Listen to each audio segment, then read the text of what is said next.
ഇന്നത്തെ Microsoft office word ക്ലാസ്സിലേക്ക് എല്ലാവർക്കും സ്വാഗതം.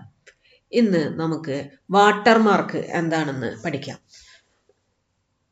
വാട്ടർമാർക്ക് എന്ന് പറഞ്ഞു കഴിഞ്ഞാൽ നമ്മുടെ ഡോക്യുമെന്റിൽ ടൈപ്പ് ചെയ്തിട്ടുള്ള ടെക്സ്റ്റിന് അടിയിലായിട്ട് വളരെ ലൈറ്റ് കളറിൽ വരുന്ന പിക്ചറിനെയോ ടെക്സ്റ്റിനെയോ ആണ് നമ്മൾ വാട്ടർമാർക്ക് എന്ന് പറയുന്നത്. നമ്മുടെ ഡോക്യുമെന്റിനെ ബ്രാൻഡ് ചെയ്യുന്നതിന് വേണ്ടിയിട്ടാണ് വാട്ടർമാർക്ക് യൂസ് ചെയ്യുന്നത്. വാട്ടർമാർക്ക് ചെയ്യാനായിട്ട് നമുക്ക് പേജ് ലേഔട്ട് മെനുവിലേക്ക് വരാം. നമ്മുടെ പേജ് ലേഔട്ട് മെനുവിലേക്ക് വരാം. പേജ് ലേഔട്ട് മെനു എടുത്തിട്ട് വാട്ടർമാർക്ക് പേജ് ബാക്ക്ഗ്രൗണ്ട് എന്ന് കാണാം, അതിൽ വാട്ടർമാർക്ക് എടുക്കാം. വാട്ടർമാർക്കിൽ ഇവിടെ കുറച്ച് വാട്ടർമാർക്കുകൾ നമുക്ക് കാണുന്നുണ്ട്. Confidential, do not copy. നമുക്ക് ഇതിൽ നിന്ന് ഏതെങ്കിലും ഒരു പ്രീഡിഫൈൻഡ് ആയിട്ടുള്ള സാമ്പിൾ, ഡ്രാഫ്റ്റ് എന്നൊക്കെ കാണാം. നമുക്ക് ഇതിൽ പ്രീഡിഫൈൻഡ് ആയിട്ടുള്ള ഏതെങ്കിലും ഒരെണ്ണം സെലക്ട് ചെയ്യാം. അപ്പം ഞാൻ ഡു നോട്ട് കോപ്പി കൊടുത്തു. അപ്പോൾ നമുക്ക് നോക്കിക്കഴിഞ്ഞാൽ കാണാൻ പറ്റും നമ്മുടെ ടെക്സ്റ്റിന്റെ ബിഹൈൻഡിൽ വളരെ ലൈറ്റായിട്ട് ഡു നോട്ട് കോപ്പി എന്ന് കാണുന്നു. നമുക്കത് പ്രിന്റ് പ്രിവ്യൂ എടുത്ത് നോക്കുകയാണെങ്കിൽ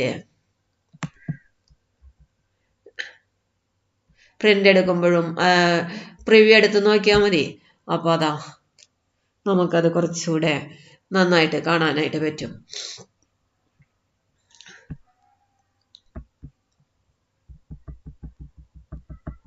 ഇനി നമുക്കിപ്പോൾ ഇവിടെ വന്നിരിക്കുന്നത് ഡീഫോൾട്ടായിട്ട് കിടക്കുന്ന വാട്ടർമാർക്കാണ്. ഇതുകൂടാതെ നമുക്ക് ഇപ്പോൾ കസ്റ്റം വാട്ടർമാർക്ക് നമ്മുടെ ടെക്സ്റ്റ് വേണമെങ്കിൽ നമുക്ക് കൊടുക്കാം. അതിനായിട്ട് കസ്റ്റം വാട്ടർമാർക്ക് എടുക്കാം. കസ്റ്റം വാട്ടർമാർക്ക് എടുത്തിട്ട് നമുക്ക് ടെക്സ്റ്റ് വാട്ടർമാർക്ക് സെലക്ട് ചെയ്യാം. മൗസ് കൊണ്ടുവന്നിട്ട് ടെക്സ്റ്റ് വാട്ടർമാർക്ക് സെലക്ട് ചെയ്യാം. എന്നിട്ട് നമ്മുടെ ടെക്സ്റ്റ് ഏതാണോ നമ്മൾ അത് ടൈപ്പ് ചെയ്ത് കൊടുക്കാം. നമ്മുടെ ടെക്സ്റ്റ് നമുക്ക് ഇവിടെ കുറച്ച് ഡിഫോൾട്ട് ടെക്സ്റ്റ് എടുക്കുന്നുണ്ട്. ASAP, confidential, copy, do not copy, draft, original, ഇങ്ങനെ കുറച്ച് ഡിഫോൾട്ടായിട്ട് കിടക്കുന്നുണ്ട്. അതെല്ലാം നമുക്ക് നമ്മുടെ പേരാണ് കൊടുക്കുന്നതെങ്കിൽ നമുക്കത് കൊടുക്കാം. ഞാനിപ്പോൾ ഇവിടെ വാട്ടർമാർക്ക്, മൈ വാട്ടർമാർക്ക് എന്നാണ് കൊടുക്കാൻ പോകുന്നത്. കൊടുത്തു. ഇവിടെ ഫോണ്ട് വേണമെങ്കിൽ ചേഞ്ച് ചെയ്യണമെങ്കിൽ കാലിബ്രിയാണ് എടുക്കുന്നത്. നമുക്ക് വേറെ ഫോണ്ട് കൊടുക്കണമെങ്കിൽ വേറെ ഫോണ്ട് നമുക്ക് സെറ്റ് ചെയ്ത് കൊടുക്കാം.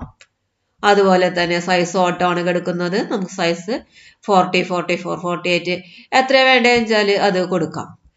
ലേഔട്ട് ഡയഗണൽ വേണമെങ്കിൽ ഡയഗണൽ കൊടുക്കാം, ഹൊറിസോണ്ടൽ വേണമെങ്കിൽ ഹൊറിസോണ്ടൽ കൊടുക്കാം. ഓക്കെ കൊടുക്കുക. ഞാനിപ്പോൾ ഹൊറിസോണ്ടലാണ് കൊടുത്തിരിക്കുന്നത്. അത് കൂടെ ഡിസ്പ്ലേ ചെയ്യാനായിട്ട് നമുക്ക് പ്രിന്റ് പ്രിവ്യൂ എടുത്ത് നോക്കാം. പ്രിന്റ് പ്രിവ്യൂ എടുത്ത് നോക്കാം. അതാ നമ്മൾ കൊടുത്തിരിക്കുന്നത് മൈ വാട്ടർമാർക്ക് എന്നുള്ളത് കാണാനായിട്ട് നമുക്ക് പറ്റും. പ്രിന്റ് പ്രിവ്യൂ ക്ലോസ് ചെയ്യാം. ഇനി നമുക്ക് ഈ വാട്ടർമാർക്ക് റിമൂവ് ചെയ്യണമെന്നുണ്ടെങ്കിൽ വാട്ടർമാർക്കിൽ തന്നെ ക്ലിക്ക് ചെയ്യാം. റിമൂവ് വാട്ടർമാർക്ക് എന്ന് പറഞ്ഞ ഓപ്ഷനിൽ ക്ലിക്ക് ചെയ്തേക്കാം. വാട്ടർമാർക്ക് റിമൂവ് ആയി പോയി. ഇനി നമുക്ക് ടെക്സ്റ്റിന് പകരം പിക്ചറാണ് കൊടുക്കേണ്ടതെങ്കിൽ വാട്ടർമാർക്ക് എന്ന് പറഞ്ഞ ഓപ്ഷനിൽ പോയിട്ട് കസ്റ്റം വാട്ടർമാർക്ക് എടുക്കാം. കസ്റ്റം വാട്ടർമാർക്ക് എടുത്തിട്ട് പിക്ചർ വാട്ടർമാർക്ക് എന്ന് കാണും. വാട്ടർമാർക്ക് നോ വാട്ടർമാർക്കിന്റെ താഴത്തായിട്ട് പിക്ചർ വാട്ടർമാർക്ക് എന്ന് പറഞ്ഞ ഓപ്ഷൻ കാണും. അതിൽ നിന്ന് സെലക്ട് പിക്ചർ എടുക്കാം. സെലക്ട് പിക്ചർ എടുക്കാം.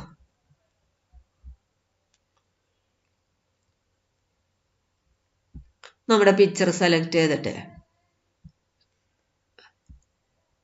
ഓക്കെ ഇവിടെ അപ്ലൈ കൊടുക്കുക, ഓക്കെ കൊടുക്കുക. അപ്പോൾ അതാ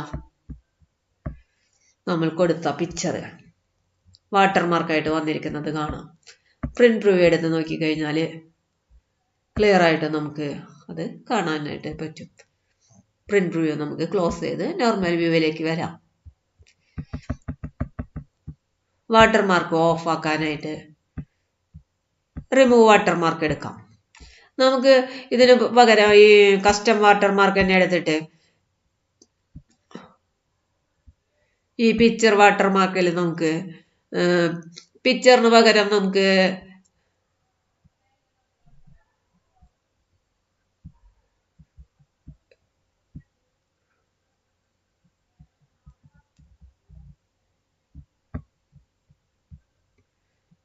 ഷേപ്സോ മറ്റുള്ള കാര്യങ്ങളൊക്കെ വേണമെങ്കിൽ സേവ് ചെയ്തിട്ടിട്ടുണ്ടെങ്കിൽ നമുക്കത് ചെയ്യാവുന്നതേ ഉള്ളൂ.